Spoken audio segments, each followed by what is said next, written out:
Before we get into today's video, I did want to let you guys know that this video is for educational purposes only. Please remember to be kind to everybody everywhere in your everyday life, in your home, in the grocery store, and especially in the comment section down below. Please do not show hate to anybody, anywhere.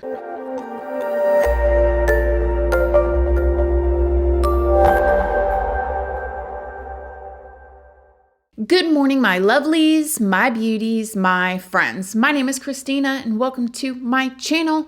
If you're new here, thank you so much for clicking on this video. I really hope that you will subscribe, stick around, take a chance in hearing some things that I have to say. And if you are a returning subscriber, y'all already know, y'all are my babies. So good morning, good morning, good morning. How is everybody doing today? I hope you all are having an amazing day. I hope you all had a wonderful week. I hope you guys are getting geared up for a really good weekend. In today's video, we're going to be talking about the highly requested case of Lindsay Clancy. Now, this is a story that we have actually heard before, 2 times I can think of off the top of my head, but we'll get into that more later. And it's something that really does need to be talked about, so I'm glad you guys were requesting it. Lindsay Clancy, who is 32 years old, young, vibrant, loved by everyone, was a very well-loved and respected labor and delivery nurse. She lived in Connecticut along with her husband and her 3 small children, and everybody that spoke about her raved about her. They had wonderful things to say about her. She graduated high school and she earned a biology degree in 2012, and she also holds a bachelor's degree in nursing. She married a man who would later be known to be the love of her life, Patrick, in 2006, and they have 3 children together. A 5-year-old daughter named Cora, a 3-year-old son named Dawson, and an 8-month-old son named Callan. Lindsay and her husband Patrick bought a home in 2008 in Duxbury, Massachusetts, a town that's about 35 miles outside of Boston. Now, Lindsay, like so many other stories that we've heard before, was seen as a doting mother online on her social media accounts. She looked happy. A lot of her pictures were just smiling, just loving being a mom. We know she was successful. She was literally a labor and delivery nurse. I mean, in my opinion, one of the coolest jobs as a nurse to have is to watch these babies be, brought into the world. I'm sure there's some downsides as well, but like just living this beautiful life, and her social media reflected that for everybody to see. She even made posts that said, "I feel like the luckiest mama in the whole wide world. So unbelievably thankful for this family and life." So from anybody on the outside looking in, she had the perfect life, living in a suburban area. She had the perfect husband. She had the perfect job. She had the education. She had these beautiful children where they went boating and spent time together as a family, and everything looked perfect. Lindsay's husband even said, "I still remember the very moment I first laid eyes on her, and I can recall how overcome I was with the kind of love at first sight you only see in movies. We said 'I love you' to each other multiple times daily as if it were a reflex. We habitually started every morning with a passionate hug, yielding a sigh of relief like we had received the perfect medicine." Even with all of these wonderful things that were going on in her life and around her, with her children and her husband and her career, something seemed to be bubbling inside of Lindsay that she could not control. Lindsay started being treated for postpartum depression. It got so rough that she had to leave her job, and even at some point, her husband left his job to stay at home with her while she went into like an intensive postpartum depression treatment, according to a friend. See, postpartum depression is a serious mental illness that involves the brain and affects behaviors and physical health. It can cause depression, sad, flat, or empty feelings that don't go away and can interfere with day-to-day life. You might feel unconnected to your baby as if you're not even the baby's mother, or you might not love or care for that baby. And these feelings can be mild to severe. Symptoms might include insomnia, loss of appetite, intense irritability, and difficulty bonding with the baby. If left untreated, the condition may last for months or even longer, and treatment can include counseling, antidepressants, or even hormone therapy. See, back in July of 2022, just 6 weeks after Lindsay gave birth to their third child, she started to kind of open up on Facebook about her postpartum depression and her anxiety. Lindsay said that she felt dialed in, so she was going to be focusing on her exercise and her nutrition and her mental health. And around this time is when her husband Patrick started to work from home, that way he could be there to support her 24 hours a day while she was going through this. However, some way, somehow things started to intensify seemingly within Lindsay, and she began to struggle. Now, this is the part that we don't quite understand yet, if she went into a postpartum psychosis or if she was still dealing with the PPD. But nevertheless, on January 24th of this year, 2023, all of their lives would change forever. Patrick left Lindsay and their 3 children this evening to go pick up some food. He was only gone for 25 minutes. But when he returned home, he discovered the unthinkable. Lindsay had actually attempted to end it all by jumping out of their window. Patrick, finding her, immediately called 911, and the police responded to the home at around 6 p.m. But when the cops entered the home, this is when they found Cora, their 5-year-old daughter, along with their 3-year-old son, Dawson, unconscious, and their 8-month-old son, Callan, was in critical condition. The cops said that there was obvious signs of severe trauma. Cora and Dawson were rushed to the hospital where they were immediately pronounced deceased. And the 8-month-old Callan was flown to Boston Children's Hospital where he was receiving treatment and fighting for his life. But unfortunately, he did succumb to his injuries just a few days later on January 27th. Officials would say that it appeared that Lindsay her children. However, the medical examiner has yet to release that information, but that is seemingly what happened, that she went into some sort of postpartum psychosis or postpartum depression is still unclear, and strangled all 3 of the babies and then tried to end it all by jumping out the window. And that's when her husband came back with dinner and found her. I mean, it happened in 25 minutes, like a blip. It just all spiraled. Lindsay was immediately rushed to a nearby hospital to be treated because she had some pretty severe injuries from jumping out of the window herself. Investigators are considering the possibility that Lindsay was suffering from this postpartum psychosis since she had been on leave and seeking treatment. The postpartum psychosis is a mental health emergency. Now, this condition affects a person's sense of reality. It causes hallucinations, it causes delusions, paranoia, and other behavior changes, and in severe cases, people with PPP may attempt to harm themselves or even their own newborn or their children. This condition is treatable, and early treatment increases the odds of a good outcome. Now, you can only imagine the trauma. Of course, we're just going to say God bless the babies. It's very difficult to think about what these babies saw in their last minutes, what they were looking up at. Their mother, which was probably not their mother in that moment, their mother that loved them. It's devastating. And then you think about the husband coming home just 25 minutes to go get food. I mean, realistically, he tried to do everything right. He stayed home with her. He was supportive with her. And I mean, who would have known? I've seen experts say that when you're dealing with the psychosis element of it, you can't prepare for that. They can grab anything. You cannot prepare for somebody when they're in a psychosis. It's a totally different ball game. They're absolutely unpredictable. And people that are in a psychosis don't realize that they're in a psychosis. Now, the children's great-grandmother, Rita, said that nothing seemed out of the ordinary. The children's Aunt Donna added that they were just beautiful, beautiful children, well cared for. They were just beautiful, that's it. And they had a beautiful life. This tragedy has left the community in shock, and especially the first responders who arrived at the home first. Even the police officers were seen shedding tears to the media, like they were crying.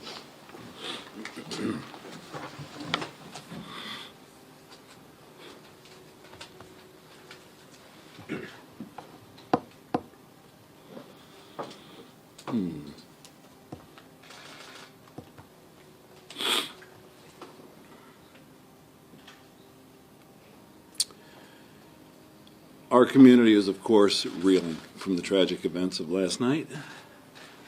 And I want to reemphasize with the district attorney that this is an ongoing investigation. Our thoughts are with the family at this difficult time, and they have our deepest sympathies.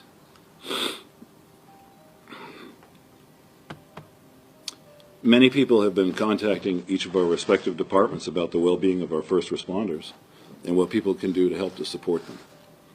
Following their response and involvement in the events of last night, the fire, police, and dispatch personnel who were either at the scene or provided support during the incident were relieved of their duties shortly thereafter.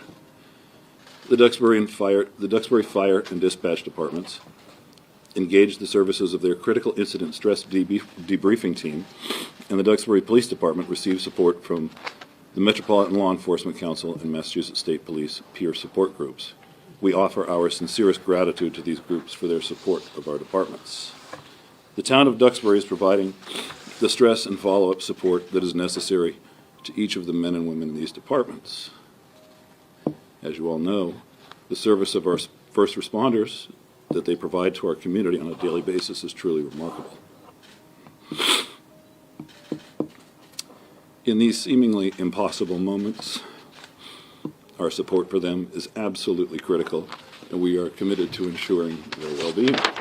Lindsay's employer, Mass General, said in a statement, "We are shocked and saddened to learn of this unthinkable tragedy. We extend our deepest sympathies to all of those affected by these devastating events." On January 26th, a candlelight vigil was held at the Holy Family Church. During the vigil, the Reverend prayed for the family and noted that Lindsay allegedly suffered from overwhelming mental illness. So I'm sure a lot of y'all are thinking, if you haven't heard, what is the husband thinking? In a blip, his whole entire life has changed. His wife is in the hospital and she is facing charges. She's facing murder charges, but she's also hospitalized, as well as his babies are gone.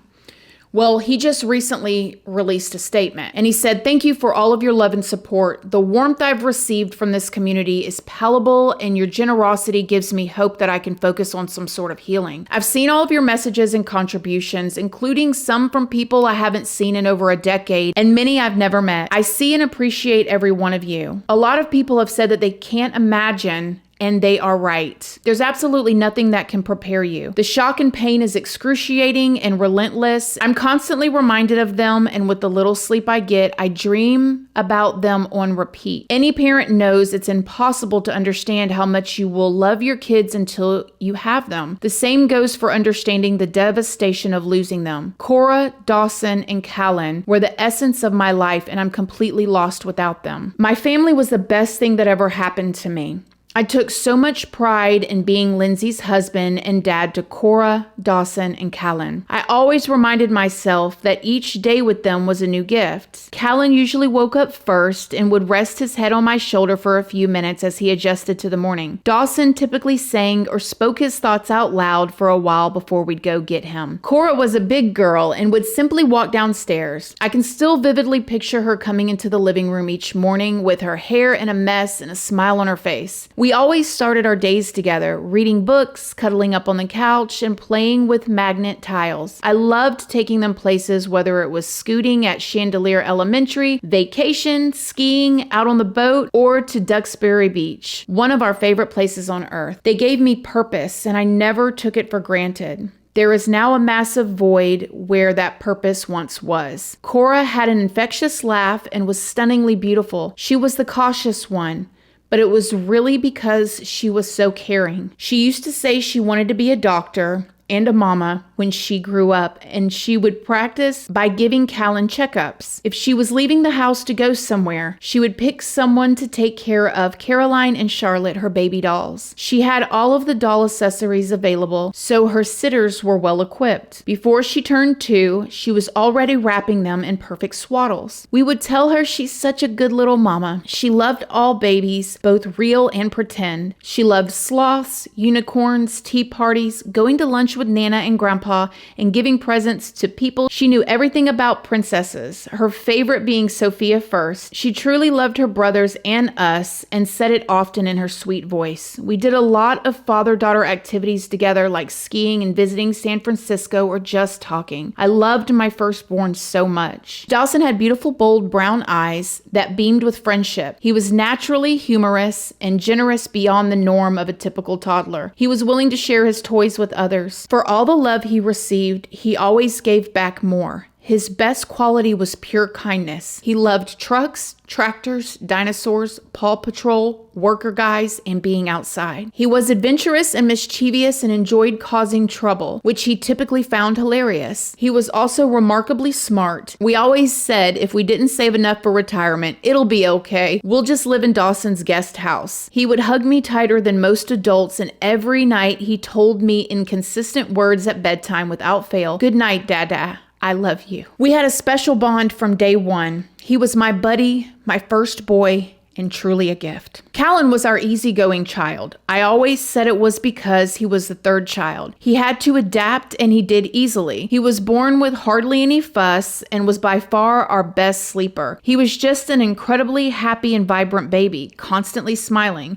Our nickname for him was Happy Callan. He was just sitting on his own, and you could tell that he was enjoying his growing independence as he would grab any object within reach. Sometimes he joined my Microsoft calls in the background, playing in his jumpy. I would keep my camera on, too proud to leave it off, and he started saying Dada whenever I walked in the room. The last moment we had together was our routine. I would come up from my office at the end of the day and swing him between my legs while he laughed and smiled. If I was ever having a bad day, Callan always knew how to heal me. Perhaps that's why he held on a little longer, to spare me whatever pain he could. As excruciating as it was, I was fortunate and grateful to feel his warmth until his very last moment. Faith is my only hope of believing he felt mine. Callan died with enormous courage despite being so little. Maybe it was his way of demonstrating what I need to do to press forward. I'll always try to draw inspiration from him, and he'll always be my little hero. I want to share some thoughts about Lindsay. She's recently been portrayed largely by people who have never met her and never knew who the real Lindsay was. Our marriage was wonderful and diametrically grew stronger as her condition rapidly worsened. I took as much pride in being her husband as I did in being a father, and I felt persistently lucky to have her in my life. I still remember the very moment I first laid eyes on her, and I can recall how overcome I was with the kind of love at first sight you only see in movies. It really didn't take long before I was certain I wanted to marry her. We said I love you to each other multiple times daily. We habitually started every morning with a passionate hug, yielding a sigh of relief like we had received the perfect medicine. If too much time passed without a hug, she'd look at me and ask, "Did you forget?" We mutually understood the reality that people can have bad days, but we stuck to the always there to bring them home. Always. She loved being a nurse, but nothing matched her intense love for our kids and dedication to being a mother. It was all she ever wanted. Her passion taught me how to be a better father. I want to ask all of you that you find it deep within yourselves to forgive Lindsay as I have. The real Lindsay was generously loving and caring towards everyone, me, our kids, family, friends, and her patients. The very fibers of her soul are loving, and all I wish for her now is that she can somehow find peace. I promise I'll put all of my energy into healing and rediscovering my purpose. I owe that to all of you, Duxbury Fire and Police, our compassionate healthcare workers, our local faith leaders, the Microsoft community, and especially Cora, Dawson, and Callan. I don't know how or when I'll be able to do it, but your love and generosity will help me get started. I know that love always wins. Cora, Dawson, and Callan, you gave me so much in your short time here. I don't know if the pain will ever go away, but I'll do my best to carry on in your honor. Dada loves you so much and will always remember you. With love and endless gratitude. That was so moving. Like if we could all just articulate ourselves and our feelings and our thoughts in that way, like that was really beautiful. And I thought it was important to read because he described his children and they deserve to be remembered in all of the special ways that he remembers them. I'm going to tell you all what I think about this. And then after that, I'm actually going to play a clip that I saw of Andrea Yates' husband giving his opinion on this. Now, we know the Andrea Yates case. If you've never heard about Andrea Yates or seen this case or this story, I do have a video here on my YouTube channel.